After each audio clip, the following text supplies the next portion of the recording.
नातेदारी वाले पे हमारी क्लासेस चलती थी, जिसमें हमने कल की क्लास के अंतर्गत दो प्रकार की नातेदारी की चर्चा की थी। तीसरे प्रकार की नातेदारी की चर्चा करने के क्रम में लाइट का इशू होने के कारण हमारी क्लासेस कंटिन्यू नहीं हो पाई। तो यहाँ पर फिर से मैं रिकॉल करूंगा सारी चीजों को यहाँ पर, ताकि आपको वो चीजें यहाँ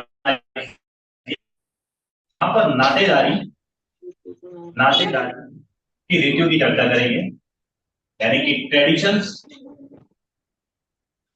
ऑफ किनशिप।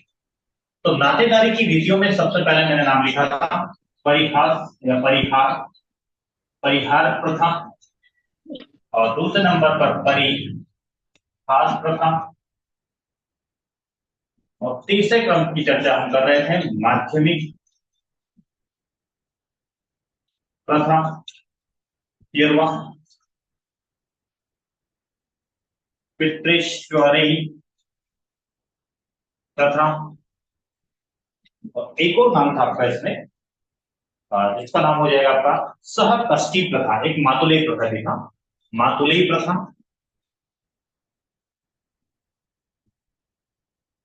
और एक सहकष्टी प्रथा।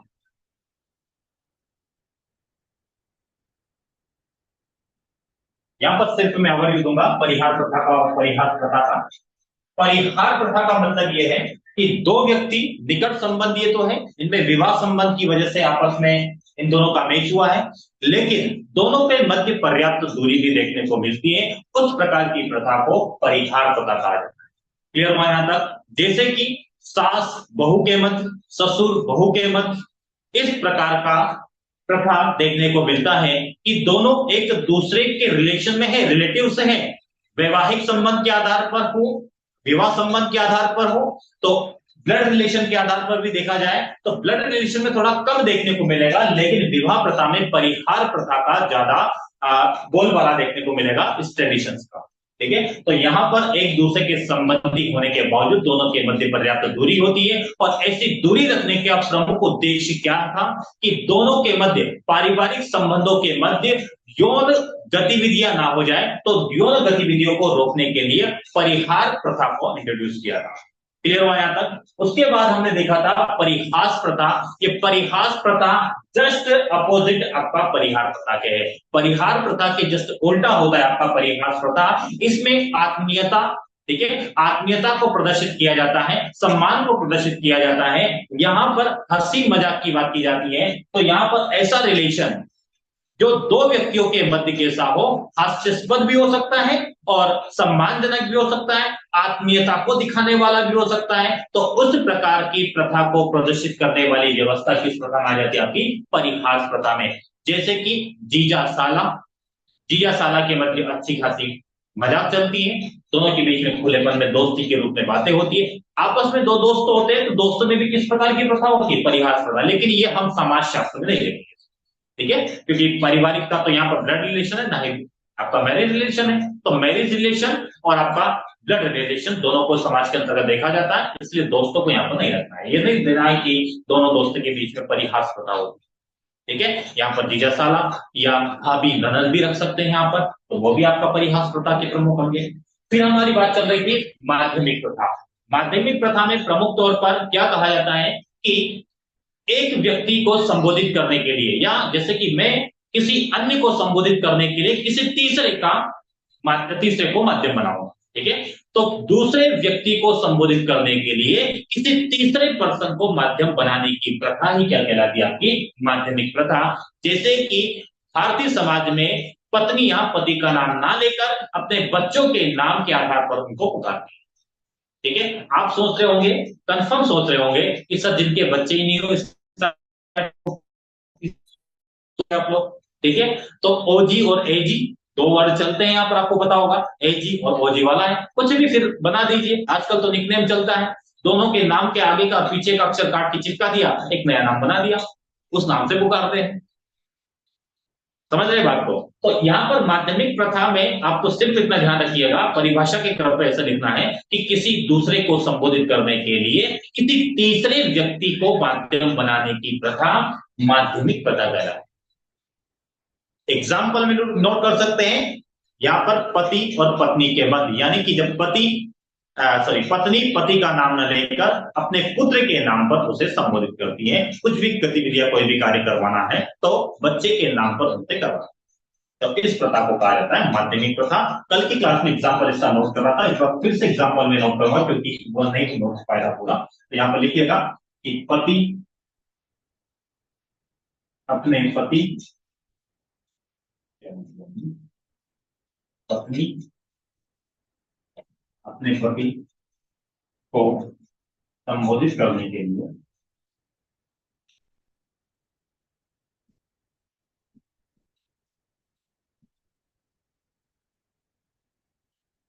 बच्चों के नाम का प्रयोग करो।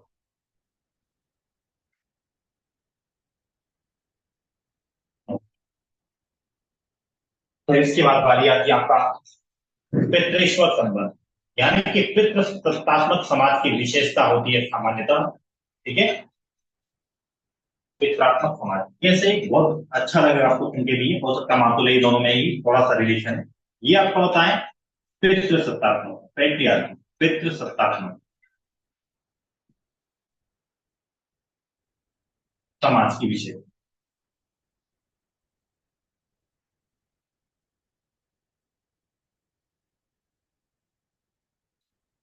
जैसे देखिएगा यहाँ माता और पिता, क्लियर हुआ। और इन दोनों का ये हो गया कौन, पुत्र, हो गया। ठीक है, इसको बड़े चार्ट में देखते हैं, ज्यादा इन दोनों चीजों को एक साथ समझते हैं। ठीक है, मैंने लिखा एक तरफ माता, एक तरफ लिखा है पिता, और इन दोनों का है कौन, पुत्र।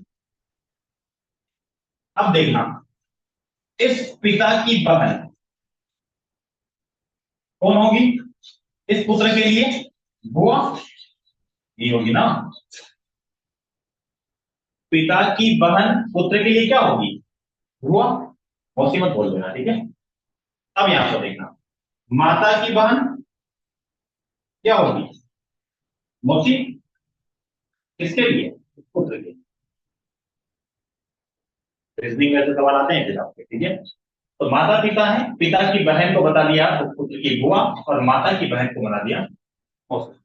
अब देखना, अब बात करते हैं इस पुत्र की।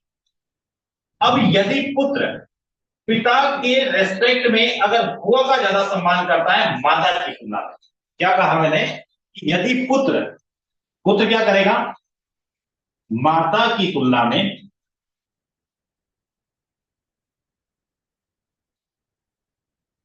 बुआ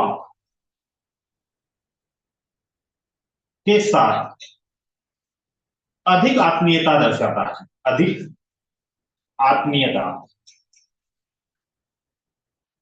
यानी कि प्रेम दर्शाता है,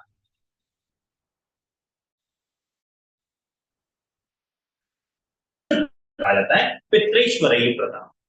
मेरे ख्याल से आप लोगों को क्लियर हो गया होगा कि पितृ सत्तात्मक समाज के कारण पिता को देखा गया है, पिता की बहन को संदर्भित किया गया है, और पुत्र का उसके प्रति आत्मीय भाव देखा गया है कि पुत्र का माता के रिलेटिव से आत्मीय आत्मीय लगाव है या फिर पिता के रिलेटिव से आत्मीय लगाव है।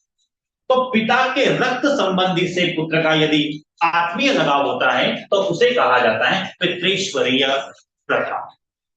और यदि यही बात पलटकर माता के रिलेटिव्स के साथ चली जाती है कि अगर पुत्र पिता से ज्यादा महत्व किसको दे रहा है, या तो ये भी बोल सकते हैं बहन नहीं करे तो यहाँ पर एक काम करते हैं कि बहन की जगह भाई अगर हो गया, बहन भी लग सकते हैं, ऐसा कोई गलत नहीं होगा। माता मतलब यहाँ पर भाई है तो भाई की जगह तो ये क्या हो जाएगा, मामा। ठीक है, अब पिता की तुलना में क्योंकि लेडीज जेंट्स है तो जेंट्स से तुलना कर दिया हमने कि अगर माता पिता का जो पुत्र है वह पुत्र अपने पिता की तुलना में अपने मामा के साथ ज्यादा स्नेह से रहता है, ज्यादा आत्मीयता से रहता है, आत्मीय भाव को प्रकट करता है, तो इस प्रकार की प्रथा को कहा जाता है मातुलेय प्रथा। तो यहाँ पर आप क्या कहेंगे कि यह मातृ सत्तात्मक समाज की विशेषता है। क्या है आपकी, मातृ सत्तात्मक समाज की विशेषता है।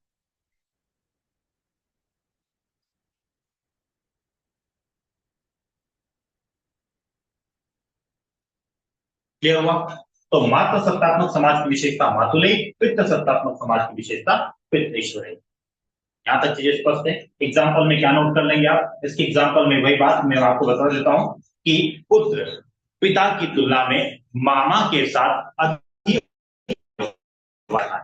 कि पुत्र पिता की तुलना में मामा से, जो माता का भाई है या मम्मी के भाई से ज्यादा आत्मीय या स्नेह लगाव रखता है, ज्यादा हंसी मजाक करता है, ज्यादा प्रेम प्रदर्शित करता है, तो इस प्रकार की प्रथा को मातुलयी प्रथा कहा जाता है। यहां तक किसी को कोई डाउट हो तो पूछ लीजिए, अदरवाइज हम आगे बढ़ेंगे। तब तक मैं आपके कमेंट ले लेता हूं। यहां तक सारी चीजें क्लियर है? जल्दी से कमेंट करके बता दीजिए।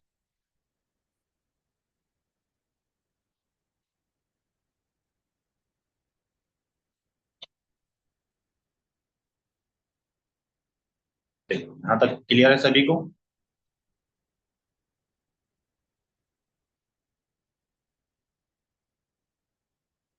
Okay, okay, thank you, very good.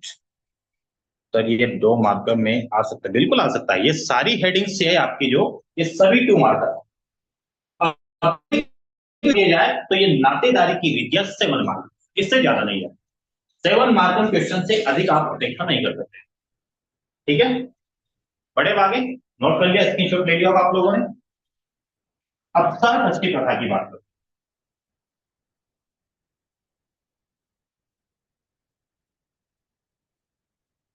ये सब आसान, बस ये नाम ध्यान रह जाए आपसे कि सोशलॉजी में हम समाज में रहते हैं, सारी चीजें देखते हैं, तो चीजें तो समझ तो आ जाती हैं।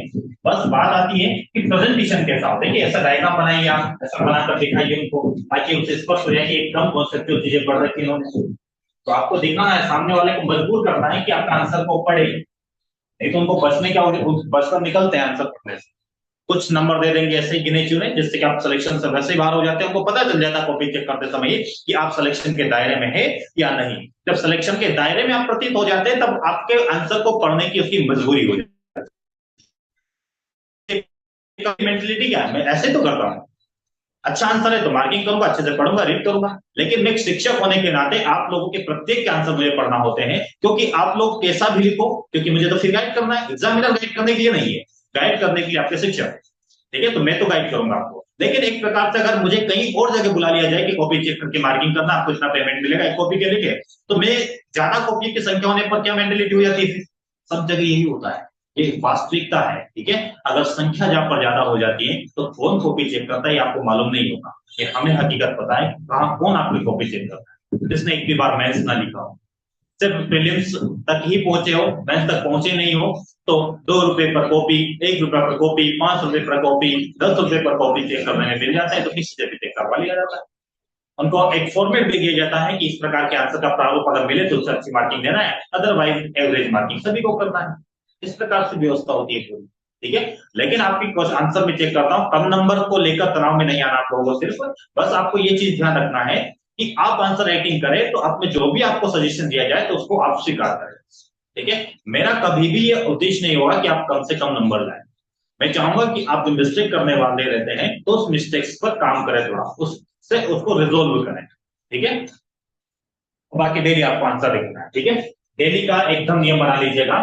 और अगर मैं आपको क्वेश्चन भेजना भूल जाता हूं तो कोई भी आप में से मुझे रिकॉल करवा देना कि सर आज क्वेश्चन नहीं आए। डेली आपके 2 क्वेश्चन के आंसर राइटिंग होना चाहिए, 3 सब्जेक्ट को लेकर मैक्सिमम 3 से 4 क्वेश्चन या 2 क्वेश्चन मिनिमम आपका डेली का आंसर राइटिंग में आना चाहिए।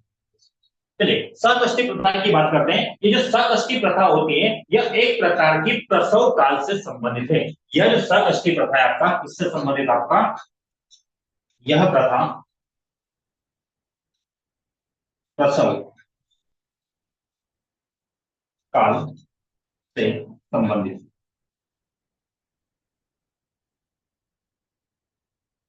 ठीक है, प्रसव काल से संबंधित है। इसका मतलब यहाँ पर जो महिला का, जो महिला के साथ जो समस्याएं होती है इस काल के दौरान, तो उस समस्या में सहयोगी भूमिका कौन निभाते हैं? उसका हस्बैंड। तो इस दौरान इस प्रथा के अंतर्गत, इस प्रथा के अंतर्गत पति अपने बच्चे के या भावी बच्चे के लिखिएगा, अभी आया नहीं है। भावी बच्चे के उत्तरदायित्व के प्रति उत्तरदायित्व के प्रति उत्तरदायित्व रेस्पॉन्सिबिलिटी उत्तरदायित्व का निर्वहन करने के उद्देश्य से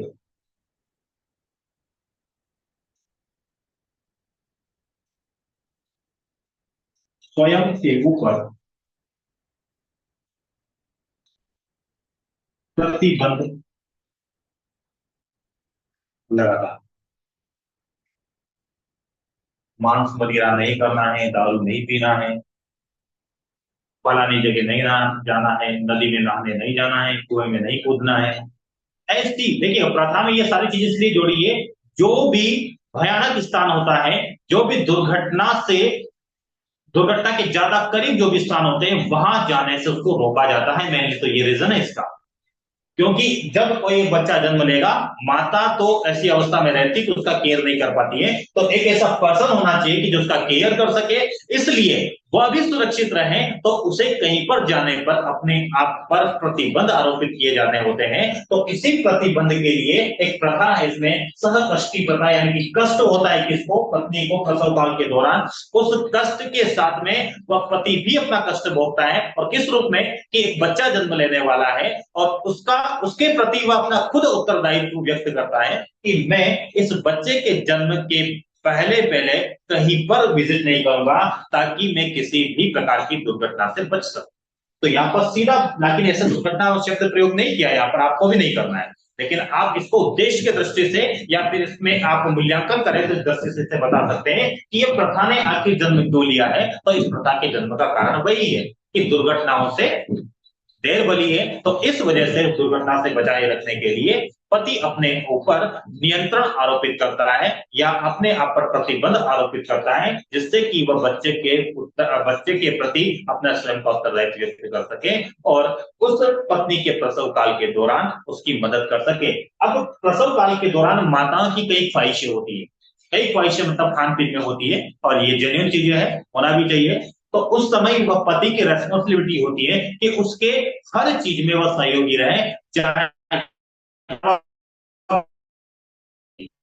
क्या होता है। आप लोगों ने शायद इथिक्स में नहीं पढ़ा होगा, मैं आपको बतला देता हूँ। पैसा नहीं है आपके पास, फिर भी आप उधार लेकर घी पी सकते हैं। घी पीना है आपको, पैसा नहीं है, उधार लेकर आपने क्या कर लिया, घी पी लिया। तो सेम वैसे ही करना है, माता आपको यहाँ पर अपनी पत्नी की सेवा करना है, उसके चक्कर में चाहे आपको कितना भी कर्ज में क्यों ना डूबना पड़े, लेकिन आपको उसकी हर ख्वाहिशों को पूरा करना होता है। ठीक है, क्योंकि एक तो उसकी तो आपको सुरक्षा करनी है, साथ ही साथ में बच्चे की भी सुरक्षा को ध्यान में रखना। तो वैसी परिस्थिति में दो जीव की रक्षा आप पर यहाँ करते हैं। ठीक है, तो ये चीजें आपको इस प्रकार के अंतर्गत देखने को मिलती हैं। तो इन दोनों पॉइंट को नोट कर लीजिए, और सारी चीजें, कोई एग्जाम्पल ऐसा नहीं एग्जाम्पल आपको कुछ करना है इसमें, पत्नी की रक्षा वाली प्रथा है ये। ठीक है, एक पॉइंट और नोट करना चाहें तो आप लिख सकते हैं, पत्नी प्रसव काल के दौरान, ठीक है, प्रसव काल के दौरान पत्नी की रक्षा की नोट कीजिए जल्दी से। लगभग आपकी सारी विधियां कंप्लीट हो जाती है, 6 विधियां हमने देखा है, और कीजिए।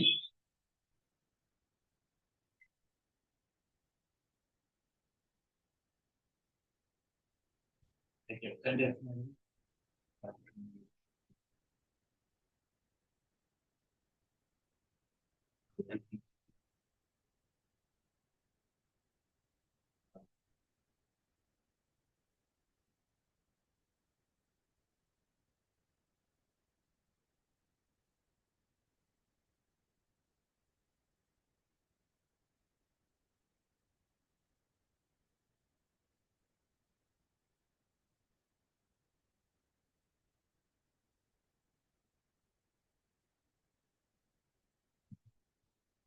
यहाँ तक क्लियर है सभी को?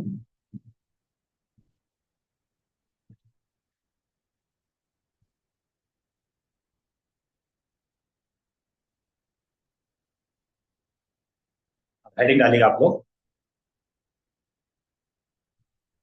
इसमें रोटेट हो गया आपको कैमरा से प्रॉपर दिख रहा है आप लोगों को रोटेट हो गया था सही हो गया ठीक है मैंने देख लिया आप लोग कमेंट करने की कोई आवश्यकता नहीं इसमें पूछूंगा तो बता देना रोटेट हो नहीं गया कुछ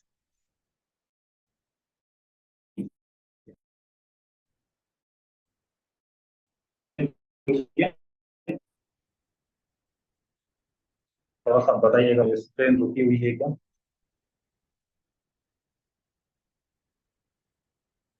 नहीं ठीक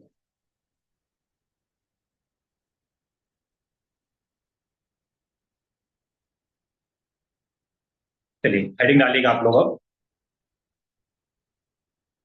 आ, नातेदारी का महत्व लास्ट हेडिंग है आपका आज की क्लास के अंतर्गत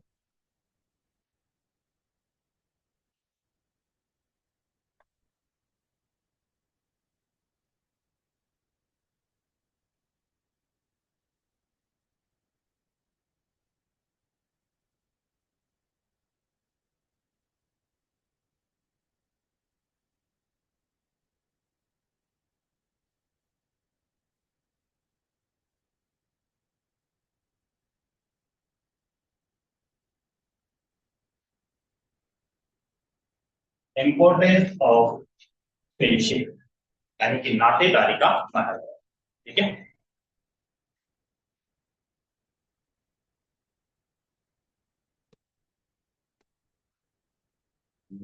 कंटेंट आपके लिए निकाल रहा हूँ ताकि ज्यादा बेटर होगा महत्व के बारे में कौन से पॉइंट आपको नोट करना है हम स्क्रीन शेयर कर रहे थे इसमें लेकिन थोड़ा सा इश्यू रहेगा क्योंकि इसमें कॉपीराइट का इश्यू रहता है क्योंकि ये चीज आपको फिर बाद में मुझे यूट्यूब पर अपलोड करना है आप लोगों को मैंने नोट्स भेज रखे हैं उसी में से मैं आपको एक पॉइंट्स निकाल रहा हूँ इसके लिए और कुछ नहीं है इसमें और मैं स्क्रीन शेयर कर सकता था लेकिन थोड़ा सा आप समझिएगा उस बात को। यही चीज आपके लिए यूट्यूब पर आएगी तो वहां पर कॉपीराइट वाला इश्यू रह जाता है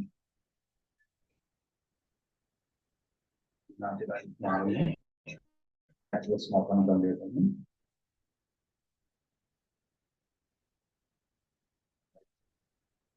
चलिए देखिएगा इसमें नातेदारी के महत्व में कुछ पॉइंट्स हम मेंशन करेंगे यहाँ पर सबसे पहले अगर देखना चाहें आप लोग तो पद और भूमिका का इसमें निर्वहन होता है ठीक है इसका पद और भूमिका का निर्वहन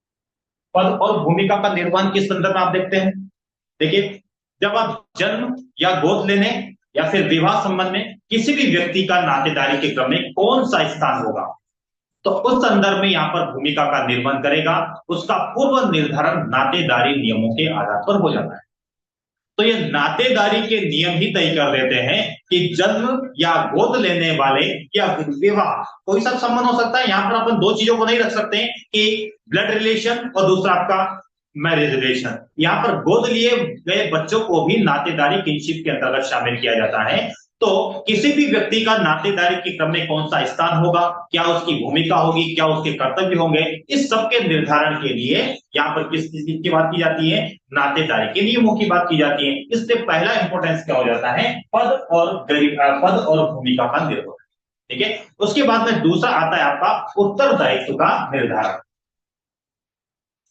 उत्तरदायित्व का निर्धारण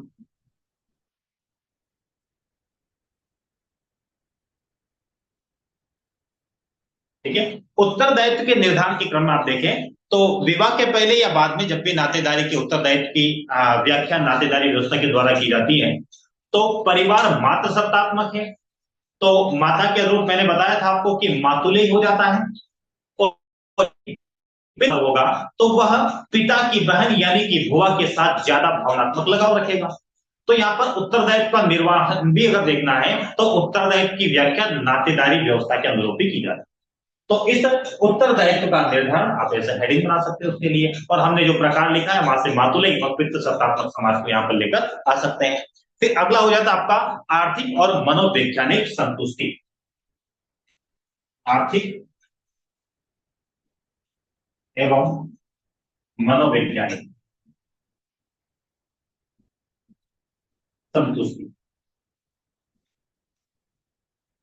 आर्थिक और मनोवैज्ञानिक संतुष्टि को किस रूप में आप देखेंगे कि नातेदारी जो होता है आपका, ये नातेदारों के मतलब इसमें जो भी मेंबर होते हैं वो सब क्या कहलाएंगे, आपके नातेदार कहलाएंगे। ठीक है, 10 मिनट बाद सेशन एंड हो जाएगा।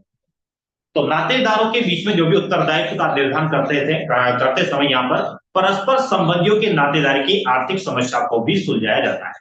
यानी कि नातेदारों में जो शामिल या नातेदारी में शामिल सदस्यों यानी कि नातेदारों, तो नातेदारी के अंतर्गत आने वाले नातेदारों के उत्तरदायित्व के निर्धारण के कारकों में परस्पर संबंधित जो नातेदार होते हैं उनकी आर्थिक समस्याओं को भी इसके अंतर्गत सुलझाया जाता है।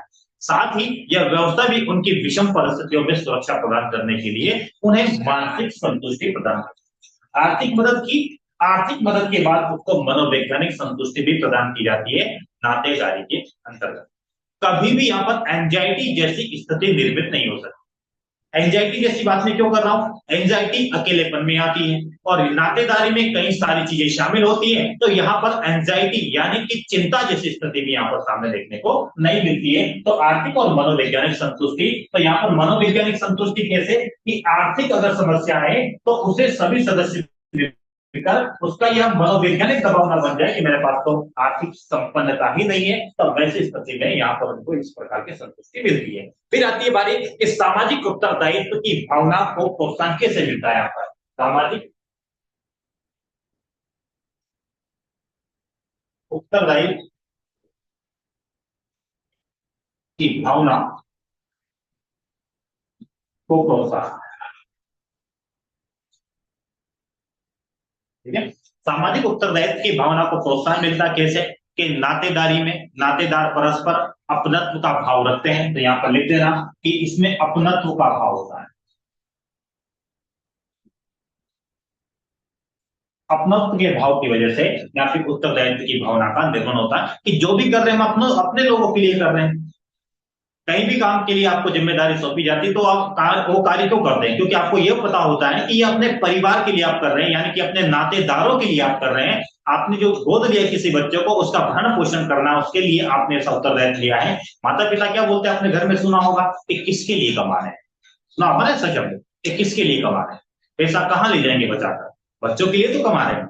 और क्यों जा रहे हैं बाहर कमाने, क्यों हम छुट्टी लें, तो क्यों आप पढ़ाई को छोड़े, क्योंकि आपके पेरेंट्स आपको पढ़ाने के लिए आगे बढ़ रहे हैं, तो आप लोग पीछे क्यों हो रहे हैं। तो इस प्रकार उत्तरदायित्व की भावना को यहाँ पर प्रोत्साहन मिलता है, लेकिन ये उत्तरदायित्व कैसा है, सोचे रहे। ठीक है, तो ये क्लियर रहेगा आपको। फिर अगली बात आती है आपकी आदिम समाज के ज्ञान का आधार।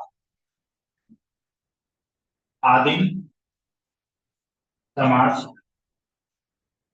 के ज्ञान का आधार, यानी कि आपको पुराने समाज के बारे में पता चल रहा है कि पुराना समाज के साथ पता चल रहा ना कि अब वर्तमान में शहरों की, मैंने कहा था सिर्फ गांव में रहकर सबसे अच्छे से आप व्यक्तियों को समझ पाएंगे, लेकिन अब शहरों में यह परिवर्तन हो गया है, तो शहरों वालों को भी ये पता चल रहा है कि पिछला समाज कैसा था। तो हमें आदिम यानी कि सबसे पहले समाज कैसा था उस समाज के बारे में भी ज्ञान मिलता है कि इस प्रकार की वहां पर प्रथा मौजूद थी। उसके बाद में संस्कृति का यह वाहक होती है। पहले नंबर पर आप लिखिए संस्कृति का वाहक।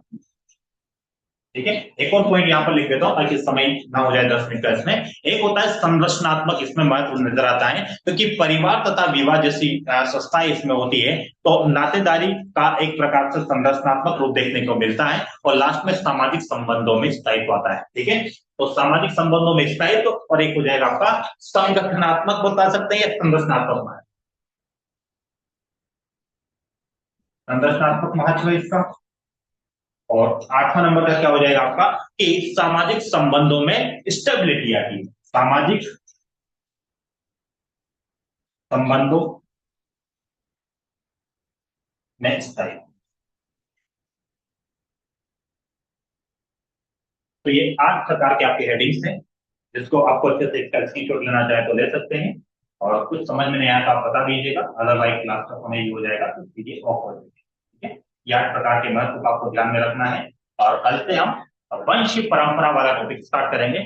और मेरी कोशिश रहेगी कि आप इतना, वैसे तो अपन कोई ज्यादा समय तो नहीं जाया किए कर रहे हैं, लगभग 35 की मिनट की आपकी क्लास होती है, जिसमें हम कई सारी चीजें कवर करते हैं। तो 35 लगभग 1.5 घंटे के लगभग हमारी क्लास में एक टॉपिक अगर हो रहा है तो क्या इश्यू है। ठीक है, तो ये नातेदारी का चैप्टर आज हमने फिनिश कर लिया है। ठीक है, किसी को कोई इश्यू है तो मुझे बता दीजिएगा।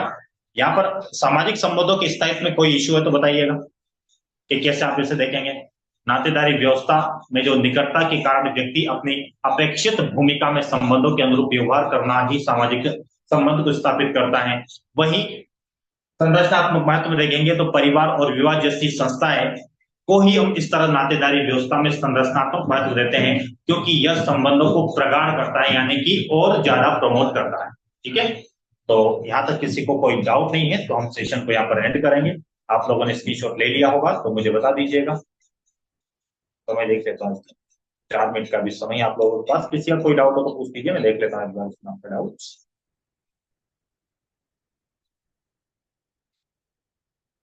समझ के नोट से पढ़ना है क्या? अभी तो कुछ नहीं पढ़ना, मैंने तो आपको बता दिया है। अभी मैं जितना करा उतना पढ़िएगा। मैंने भी आपको कहा था कि मैथ उसमें मिल जाएगा आपको, मैंने नोट्स भेजा था आपको, सोशियोलॉजी वाला फर्स्ट यूनिट का भेजा था ना, उसमें ये मैथ मिल जाएगा आपको। ठीक है, वही मैंने मेंशन किया। बाकी आप अगर समझ गए तो चीजों आपको आप भी इसमें एलोबरेट कर सकते हैं कि यहाँ पर पारिवारिक तथा रक्त संबंध के साथ में गोद प्रथा, यानी कि यहाँ पर कभी किसी का बच्चा, कोई हो सकता है कि परिवार को आगे नहीं बढ़ाने के क्रम में किसी को गोद लेने की चीजों को अगर स्वीकार कर रहा है तो यहाँ पर क्या होगा, जनसंख्या नियंत्रण भी तो होगा। नहीं होगा क्या? नातेदारी से जनसंख्या नियंत्रण का प्रभाव भी देखने को मिल सकता है आपको, महत्व ही। तो ये आप जितना अंदर इसके डेप्थ में सोचेंगे तो नए नए पॉइंट्स आपको मिलते जाएंगे। रटने वाली चीजें तो है ही नहीं कि आप रटेंगे, रटना है तो यार पॉइंट रट लीजिए, बाकी आप एक्स्ट्रा फैक्ट अगर रखना चाहे तो वो रखिए। ज्यादा बेटर होता है कि किसी आदमी से आपको डिफरेंस करना है, डिफरेंट चीजें का, तो आपके नंबर में डिफरेंट होते हैं। ठीक है, समझ रहे हैं मेरी बात को आप लोग? किसी को कोई डाउट है यहाँ पर? फिर हम इस सेशन को यहाँ पर एंड करेंगे। इकोनॉमी की क्लास होगी या नहीं होगी मैं आपको अभी 5 मिनट में इन्फॉर्म करूंगा। ठीक है, 5 मिनट के अंदर इन्फॉर्म कर दूंगा। ठीक है, चलिए यहाँ तक किसी को कोई इशू नहीं है तो हम क्लास को यहाँ पर वाइंड अप करेंगे। आप लोग कुछ पूछना चाहते हैं तो पूछ दीजिए, अदरवाइज यहाँ पर क्लास को मैं वाइंड अप करूँ। 1 मिनट का आपके पास समय है। चलिए, आपका भी शुक्रिया।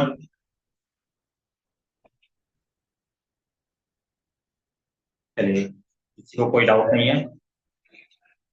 ज्योति, अजय, ज्योति सिंह, ज्योति पटेल, निर्मला, प्राची, अजय, जयशु, ने क्लिक कर दिया है। चलिए, क्लास को यहीं पर एंड करते हैं हम लोग, मिलते हैं फिर। अभी इकोनॉमी की क्लासेस में मैं आपको इन्फॉर्म कर दूंगा क्लास होगी, अदरवाइज मैं कल ही आपका इकोनॉमी का 2 लेक्चर कर लेंगे तो अपना रिकवर हो जाएगा। ठीक है, चलिए, थैंक यू सो मच सभी को, नमस्कार, जय हिंद।